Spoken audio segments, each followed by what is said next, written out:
하나님의 아들들이 갖는 영적 의미에 대해서 설교를 준비했습니다.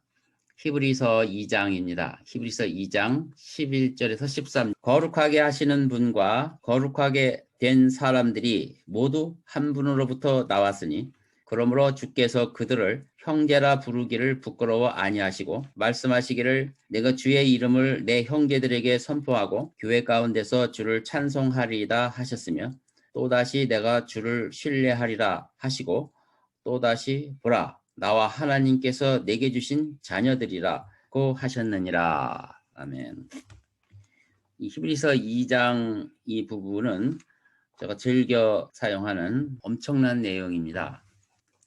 우리에게 너무 과분한 은혜를 주신 그 내용이 담겨져 있는 본문인데 오늘 또다시 하나님 아들들로서 우리가 갖는 지위와 영적인 축복을 살펴보려고 합니다. 마지막 때는 노아의 때라고 예수님이 친히 말씀을 하셨습니다. 그래서 이런 때를 맞이해서 천상의 존재들을 배워야 합니다. 성경은 여러 사건 속에서 천상의 하나님의 아들들의 활동이 기록되어 있습니다. 그들은 아담과 함께 에덴에 있었으며 바벨탑 소요 사건에도 참여한 바 있습니다. 롯을 구원하는 데 동참했고요. 또 시내산에서 야훼 하나님의 강림에도 동참했었습니다. 이후로 이스라엘 전쟁에 관여도 했었고 또 아합 왕을 살해하는 데도 적극적으로 개입하였습니다. 이스라엘 포로기 이후에도 예언을 전달하는 메신저 역할도 했으며 다니엘에게는 묵시의 비밀을 전달하기도 했습니다. 또 미가엘이라는 전사는 제국의 전쟁에도 참여했고 재판관계에 보면 그들의 활동이 다양하게 등장하는 것을 알 수가 있습니다. 신약 시대에 와서도 그들의 활동이 뜸하지는 않았습니다. 예수님의 탄생에 관하여 계시에 대해서도 적극적인 메신저 역할을 했고요. 때로는 예수님이 시험 들으실 때도 수중을 들기도 했습니다. 또 사도들에게도 함께 하셨는데 베드로를 감방에서 구출하기도 했고 또 히브리서 저자는 심지어 부지 중에 천사를 대접할지도 모르니까 나그네 대접하기를 성실하게 하라고 당부하기까지도 했습니다.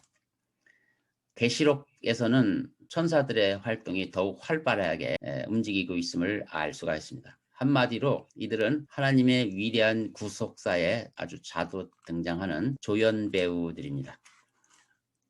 그래서 우리는 이들이 하나님이 펼치시는 무대에 다만 소품에 불과하다 해서 무시해서는 안 된다는 것입니다. 인간의 타락에도 그들은 결정적인 역할을 하였고 심판과 구속에 있어서도 인류와 같은 운명을 하는 존재들이었습니다. 칼빈은 기독교 강요라는 책에서 로마 카톨릭이 천사들에 대한 그 신화적 허구를 말한 것에 대해서 비판하는 글을 썼습니다. 그 칼빈의 지적에 공감하는 그리스도인들이 누군가 천사들에 대한 새로운 이야기를 꺼내면 비슷한 부분을 나타내 보입니다. 그런데 최근 고대 문헌에 대한 새로운 사실들 그리고 실제로 목격되는 UFO 사건들 계속적으로 발굴되는 거인들의 뼈들 고대인들의 고도로 발전된 기술에 관한 증거들이 널리 알려지면서 도리어 교회가 위협을 받기 시작했습니다. 트럼프 재임 때 비밀 해제에 사인을 한 UFO에 대한 엑스파일이 이미 공개되었습니다. 그러나 빅미디어에서는 함구를 하고 있는데 그것은 사람들이 정신적 공황에 빠질까 우려했기 때문입니다. 교회는 그에 대해서 적극적으로 준비를 해야 되는데도 불구하고 전혀 준비가 되지 않고 있습니다. 성경에서 증거하는 것조차 교회에서 경시하고 있는 이러한 초자연적인 존재에 대하여 마지막 때일수록 우리는 더욱 관심을 가져야 한다고 저는 보는 것입니다. 앞으로 세상의 공격이 극심해질 것입니다. 즉 성경이 고대 스메르 문헌에서 복사한 것이라고 성경 자체를 부정하는 공격, 또 예수는 외계인이라는 이런 터무니없는 공격들이 더욱 거세질 것이 뻔합니다. 이에 많은 연약한 그리스도인들이 넘어갈 것입니다.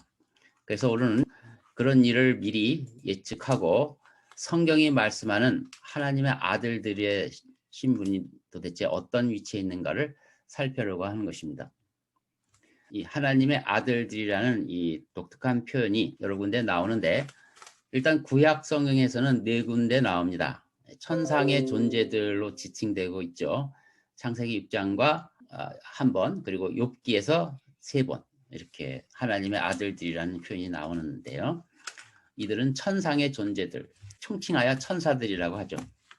근데 천사들도 종류가 있는 것 같습니다. 신약에서는 물론 예수님이 곧 삼위일체 하나님의 제2위 되시는 분이기에 수십 회 기록이 되어 있습니다. 베드로의 고백 속에서도 나오고, 대제사장과 빌라도 법정에서도 너희가 하나님의 아들이거든, 이런 질문 속에서 그분의 신분이 밝혀지고 있습니다. 그런데 믿는 자를 지칭하는 경우에도 하나님의 아들이라는 용어가 사용이 됐습니다. 복음서에서는 요한복음에 유일하게 한 번 나오고요. 바울서신과 요한일서에 합쳐서 4군데가 나옵니다. 독생자 하나님을 제외한 나머지 피조물들에게 지칭하는 하나님의 아들들은 천사들에 관한 거 4군데, 그리고 믿는 사람들에 관한 한 5군데에서 거의 비슷한 횟수로 이렇게 증거되고 있습니다. 오늘 제가 예수님께서 그리스도인들을 향하여 형제라 부르는 것을 자랑스럽게 여기신다는 아주 놀라운 말씀을 방금 읽었습니다. 우리는 천상과 지상에게 이렇게 지칭이 되는 하나님 아들들, 그리고 예수 그리스도께 지칭되는 하나님의 아들이라는 주제에 대해서 결코 가볍게 넘겨서는 안 되는 것입니다. 교회는 지금까지 천사 같은 초월적 존재에 대해서는 다소 무시하는 경향을 해왔습니다. 이 하나님의 아들들에 대한 의미는 과연 무엇일까? 이 부분에 대해서 저는 이제 우선 여러분에게 묻고 싶습니다. 여러분은 하나님의 아들이라는 성경의 표현을 접하고 어떤 생각을 갖고 계신지 한번 의견을 들어볼까요? 누가 한번 말씀해 주실래요? 자, 성경에서 기록한 하나님의 아들들. 자, 여러분 쉽게 생각하십시오. 자녀가 있는 부모가 아들을 향해서 어떤 느낌이 있는지 알겠죠. 아들은 아버지와 엄마를 닮죠. 아들들이다 하면 일단 서로 닮았다라는 거하고 관념이 연결이 됩니다. 그래서 우리가 하나님을 닮은 존재로 태어났구나, 이런 개념이 들어와야 돼요. 아담을 하나님의 형상을 따라 지음받았다고 했죠. 그게 바로 하나님의 아들들이라는 이름이 합당한 이유입니다. 누구 집 자식이라면 누구 닮은 사람, 존재, 이렇게 말하듯이 하나님은 우리 피조물 중에 특별한 몇몇 존재들을 아들이라고 말씀하신 거예요. 내 아들이라고 이렇게 말씀하셨을 때는 그들은 하나님의 형상을 따라 지음받은 존재다라는 개념이 먼저 들어와야 돼요. 여러 가지 다른 이야기도 있을 수 있겠죠. 유업을 나눌 수 있는 법적 권리를 갖고 있는 신분, 이렇게 또 하나님이 특별한 사랑을 베푸는 그런 존재, 이런 다양한 많은 이야기들이 있을 것입니다. 천상의 존재들에게 대해서도 하나님의 아들들이라는 이름이 붙여 있으니까 둘 다 의미를 가지고 살펴봤을 때 하나님의 아들들이라는 의미가 담겨 있는 내용에는 하나님의 사역에 동역자로 참여하는 거룩한 존재로서 그 의미를 가지고 있다. 만약 우리가 재벌 가문에 태어났다면 어떻게 될까요? 아버지가 재벌인데 아들이라는 이유 하나로 자연스럽게 그 아들은 아버지의 일을 물려받게 되죠. 그 일을 하게 됩니다. 아들이라는 신분은 그런 뜻이에요. 물론 권리도 있고 사랑도 독차지하고 또 생물학적으로 닮고 하나님의 일을 아주 자유롭게 그리고 당당히 동참한다는 천부적 권리가 있다는 뜻입니다. 그래서 이 거룩한 존재들은 하늘에 속한 자와 땅에 속한 자도 두 부류로 나누는 것입니다. 아담은 하나님의 형상대로 지음받은 땅에 속한 하나님의 아들인 것입니다. 인간은 하나님의 형상대로 지음받은 땅에 속한 하나님의 아들들이다. 이것이 우리의 본 주소입니다. 우리 존재의 본 주소, 하나님이 지으신 바 그 존재 그 자체입니다. 또 창세기 6장에서 하나님의 아들들이 등장하는데 그들은 사람과는 구별된 존재로 기록되고 있어요. 즉 하늘에 속한 하나님의 아들이라는 뜻이죠. 1장에서는 땅에 속한 아들의 창조 내력이, 그리고 3장에서는 그들의 타락한 이야기가 기록되어 있죠. 6장에서는 천상의 아들들이 타락하는 얘기가 또 기록되어 있습니다. 그 타락의 내용은 하늘에 속한 자와 땅에 속한 자의 성범죄에 관한 것입니다. 그러므로 이들의 지은 죄는 아담의 범죄와는 성격이 다른 것입니다. 하나님께서는 이 범죄에 대해서 훨씬 엄중하게 다루셨습니다. 개역 보수신학은 이러한 하늘에 속한 하나님 아들들에 대한 지식을 과소평가했습니다. 개역 보수신학이라는 의미는 종교개혁 이후 개신교 전체 교단에서 이제 펼쳐지는 신학운동을 말하는 것이죠. 성경은 그들의 범죄는 인간에게 또 아주 심각한 타격을 주는 것이라고 알려주고 있지만 교회는 그 부분에 대해서 여전히 무시하는 경향을 갖고 있습니다. 예수께서 공생의 활동 중에 마귀들을 쫓아내는 사역이 유난히 많이 있었는데 이 부분에 대해서도 무지합니다. 그들은 이런 초자연적 존재들을 함부로 거론하는 것을 우려하고 있지만 적어도 성경에 기록한 정도조차 관심을 안 갖는 것이 사실입니다. 저는 켈빈과 같은 종교개혁자들을 비난하려고 이런 걸 얘기하는 것이 아닙니다.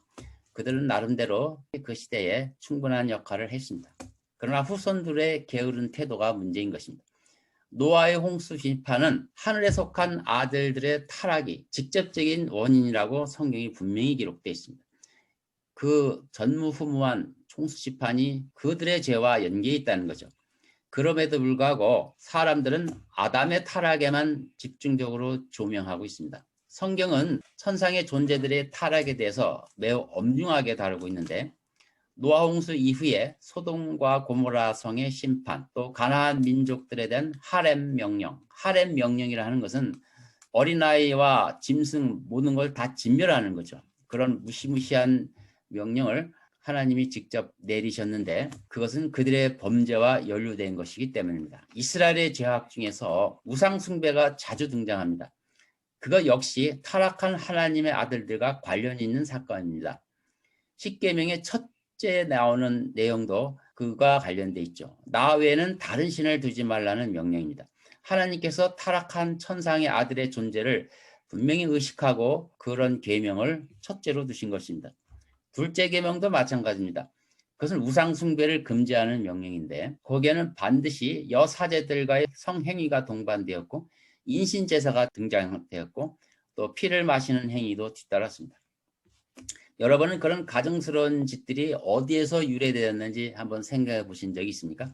모든 우상의 원천은 창세기 6장에서 나온 것입니다. 그런 데서 배우지 않고서는 그 인간의 본연의 생각 속에서는 그런 끔찍한 상상을 할 수가 없습니다. 천상의 하나님의 아들들은 사람들을 관리하고 보호하며 감시하는 사명을 갖고 있었습니다.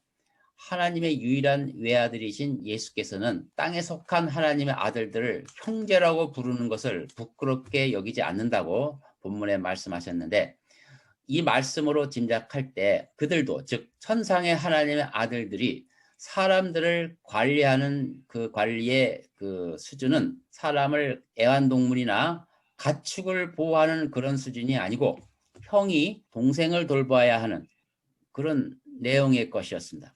그러나 그들은 거기에서 신실치 못했습니다. 이들은 하나님께서 주재하는 천상회의에도 참석해서 하나님과 더불어 자기 의견을 개진할 수 있는 그러한 자유로운 존재였습니다. 우리가 갈라디아서 성경에 보면 종의 자녀와 자유인의 자녀를 거론한 적이 있습니다. 하갈에서 난 이스마엘은 종의 신분이고 사라에서 태어난 이삭은 자유인이라고 말을 했는데 여기서 자유인이 의미하는 바가 가족이라는 뜻입니다. 가족이에요. 그래서 이 천상의 하나님 아들도 자유롭게 천상회의에서 하나님이 주관하는 천상 회의에서 자기의 의견을 개진할 수 있고 그런 지위를 갖고 있던 자들입니다. 이들이 여자의 아름다운 모습에 취한 것 같습니다. 그래서 그들은 해서는 안 될 그 선을 넘었죠. 이 여자들의 아름다운 모습에 남성들만 마음에 뺏기는 것이 아닙니다. 그들도 미혹을 받아서 사람의 딸들을 취하여 아내를 삼은 것입니다. 그것이 실제로 역사에 일어났던 사건입니다. 고린도전서 11장에는 여자들이 예배 중 머리에 뭘 쓰지 않으면 그건 수치스러운 일이라는 그 글이 나옵니다. 또 남자는 같은 문맥에서 하나님의 형상이라는 말이 나와요. 그리고 이어서 여자는 천사들로 인하여 머리 위에 권세를 두어야 한다고 말합니다. 이 세 가지 핵심적 내용을 아무리 성경을 봐도 해석이 잘 안 되는 것입니다. 그래서 이 부분은 원래 해석이 어려운 그 부분으로 되어 있고 어느 주석서를 봐도 속 시원한 해석은 안 나와 있습니다. 이 바울 서신이라는 성격이 그래요. 바울이 쓴 편지만을 가지고 우리는 양쪽에 어떤 일이 일어나는지를 판단해야 되는 그런 부분이 있어요. 그래서 한쪽 편지만 읽고 그 상황을 파악해야 되는 그런 어려움이 있다 이거예요. 만약 이것이 성경에 다른 짝이 없다면 바울 서신을 통해서 100% 정확한 해석이라는 것은 불가능한 것입니다. 이런 성경의 회색 지대가 반드시 존재합니다. 우리가 성경을 보는데 그런 것을 전혀 도외시하고 성경은 무조건 하나님의 진리의 말씀이고 뭐든지 정확해야 되고 해서 뭐든지 이거 아니면 이거 반드시 옳은 것이 반드시 있다고 주장해서 자기 해석이 절대라고 말하는 그런 사람들을 조심해야 됩니다. 왜냐? 그런 부분이 있어요. 예수 그리스도에 대한 분명한 도저히 핑계댈 수 없을 만큼 내용도 있어요. 그러나 상당히 많은 부분은 이처럼 회색 지대가 있다는 말입니다. 이럴 때 우리는 거기에 대해서 지나친 절대화를 하는 것은 오히려 교회를 분열시키는 행동이라는 사실을 꼭 아셔야 합니다. 그럼 이것은 회색 지대인 게 분명합니다. 저는 이것을 절대라고 말하지 않고 여기서 창세기 6장에 있는 그 사건을 바울이 염두에 두고 이 고린도 교회 성도들에게 말한 것이 아닌가 이런 생각을 가진 것입니다. 바울은 여자들이 맨머리로 기도하거나 예언할 때 천상의 아들들이 유혹을 받게 될 것을 염려한 것이 아닌가. 그렇게 보면은 그래서 어느 정도 해석이 돼요. 그러나 그거 없이 그냥 바울의 서신 한 편만 보면 그 당시 시대를 가지 않고서는 그 시대에 무슨 일이 일어났는지를 모르는 겁니다. 성경이 민감하게 다루고 있는 부분을 그 당시에도 교회에서 심각하게 다루고 있는 것으로 보는 것이죠. 하나님의 아들들은 사람들처럼 후손을 남기고 싶어 했어요. 그 후손이 성경에는 거인이라고 하였고 당시에 유명한 용사라고 분명히 했는데 처음부터 거인으로 태어났을 것으로 저는 기대하지 않습니다. 하나님의 뜻을 거스르는 이 불법에 자연히 그들의 뜻대로 잘 순응할 리가 없어요. 우리도 종종 다른 종을 교배했을 때 나오는 그 결과물은 항상 그보다 못한 것을 경험합니다. 이렇게 해서 그들도 자기 의도대로 좋은 후손이 나오지 않았을 것으로 봅니다. 그래서 그들은 자신들이 가진 신비한 기술을 이용하여 그들이 만족해하는 거인을 탄생시켰을 것입니다. 그리고 그 과정에서 많은 괴물들이 생겨났고 그것이 그 사회를 폭력으로 물들게 하는 그런 요인이 된 것입니다. 하나님께서 노아 홍수 이전의 그 시대를 아예 8식구를 제외하고는 전부 하렘, 즉 다 진멸시킨 이유가 이런 것으로 주장하는 것이에요. 트랜스휴먼 운동을 지난 수요일 날 제가 설명드렸습니다. 트랜스휴머니즘이라 하는 것은 인간이 의식과 기술을 가지고 자체적으로 육체를 개선하겠다는 시도입니다. 육체를 개선해서 영원히 살 수 있도록 하고자 하는 그런 운동이죠.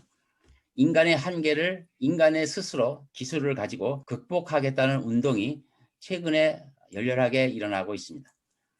이들은 줄기세포를 이용하거나 DNA를 인공적으로 만들간에 인간의 육체를 불멸한 존재로 개선하는 그런 시도를 합니다. 심지어는 인간의 뇌를 컴퓨터에 다운해서 변화시키는 이런 것까지도 시도하고 있습니다. 이 시도들은 하나님의 창조물에 도전하는 가증한 범죄 행위임을 알아야 합니다. 이러한 무서운 시대에 살고 있는 그리스도인은 자신의 정체성을 더욱 공고히 할 필요가 있다는 것이죠. 자, 우리는 이러한 무서운 시대에 다다랐습니다. 이건 결코 편안하게 넘어갈 일이 아닙니다. 우리 시대의 기술은 어느 정도냐면 기하급수적으로 늘어난다는 표현이 있죠. 그런 표현 가지고는 부족합니다. 거의 수직 상승입니다. 가끔 주식을 하신 분은 수직으로 올라갔다가 수직으로 떨어지는 그런 주식을 봤을 겁니다. 이처럼 수직 상승이라는 것은 기하급수적인 것이 아니고 어마어마하게 급속히 빨리 올라가는 거죠. 우리 시대의 기술이 그처럼 폭발적으로 늘어나고 있다는 것입니다. 우리가 모르는 순간에도 그런 일이 계속 일어나는 것입니다. 그래서 하루하루마다 상황이 바뀌어져 있는데 정작 우리는 그걸 모르는 것이다. 이게 바로 오늘날 우리 시대의 특징입니다.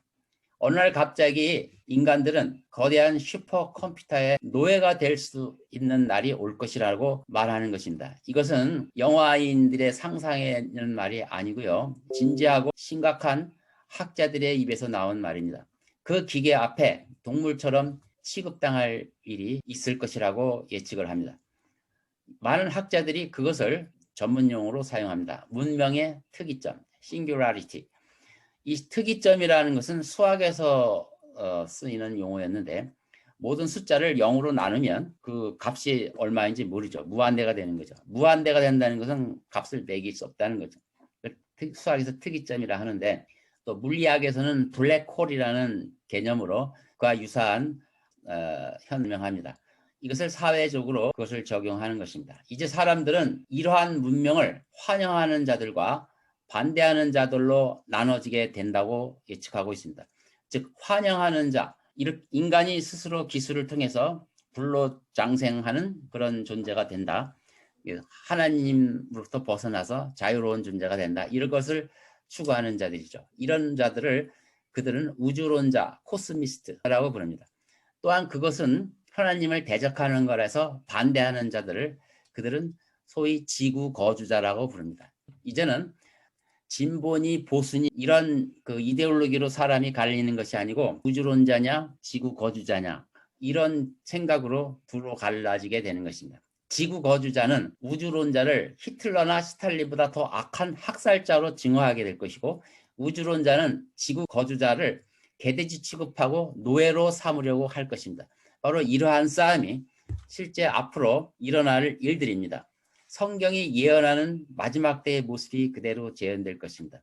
하나님의 아들 예수께서 나타나셔서 이 더러운 오물들을 불로 태워버리실 것이 성경에 예언되어 있습니다.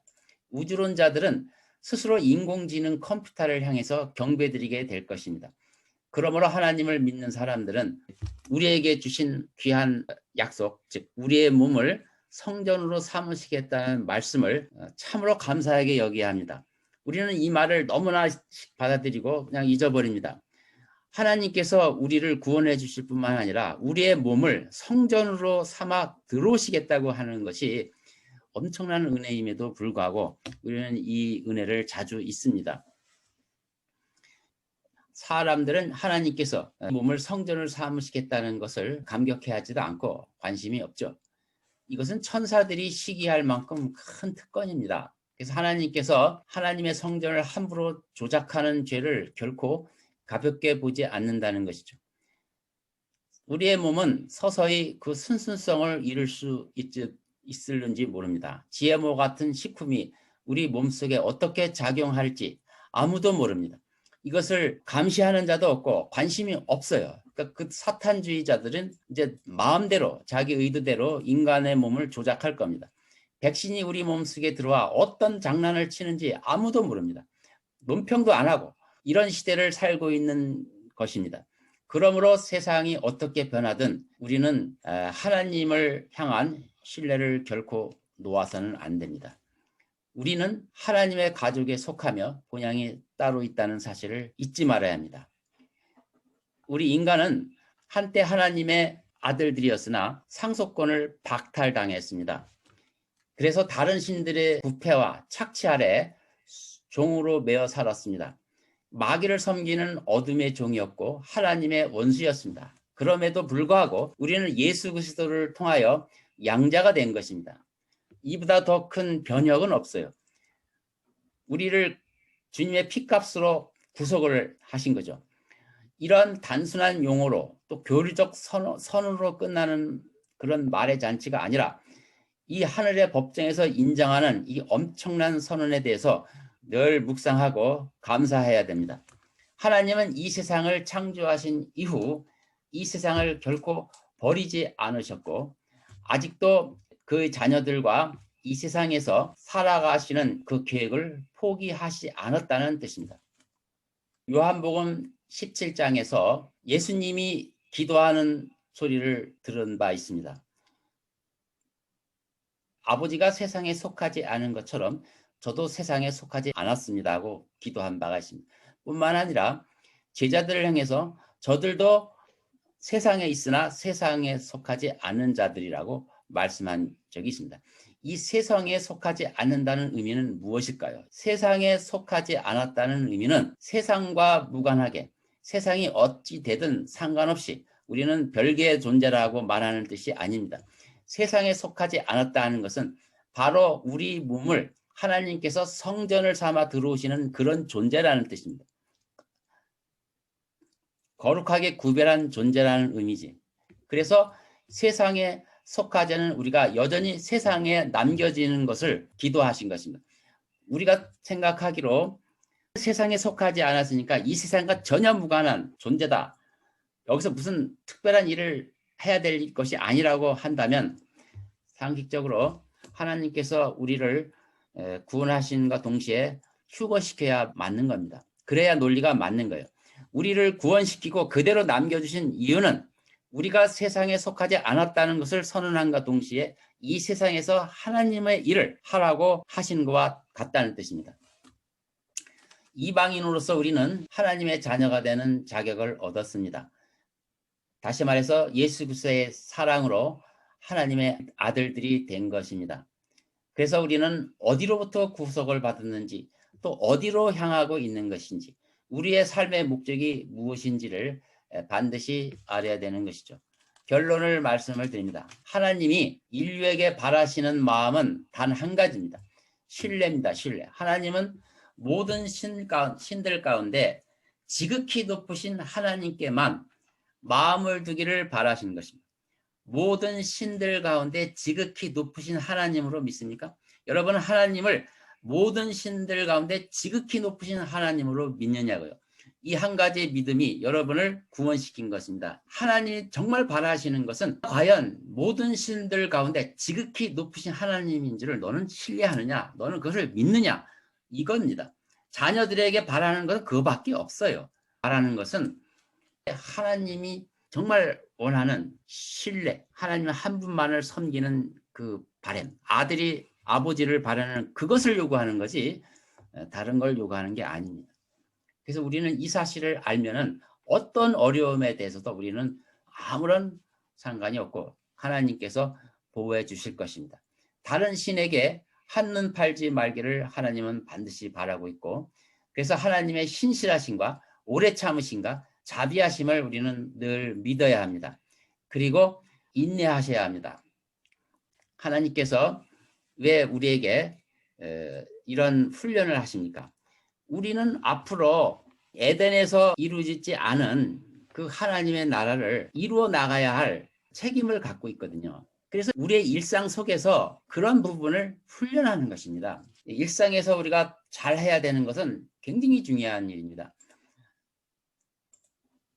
이원론자들은 우리의 고향은 하늘나라이고 이 세상은 마귀가 지배하는 것이기 때문에 이 세상 일은 적당히 해도 된다고 생각을 하는데 그것은 하나님께서 왜 세상에 속하지 않은 그의 자녀를 여전히 이 땅에 남겨놓으셨는지를 이유를 놓친 것입니다. 그런 사람들은 그날 가게 되면 정말 아무런 결과가 없음을 알게 될 것입니다.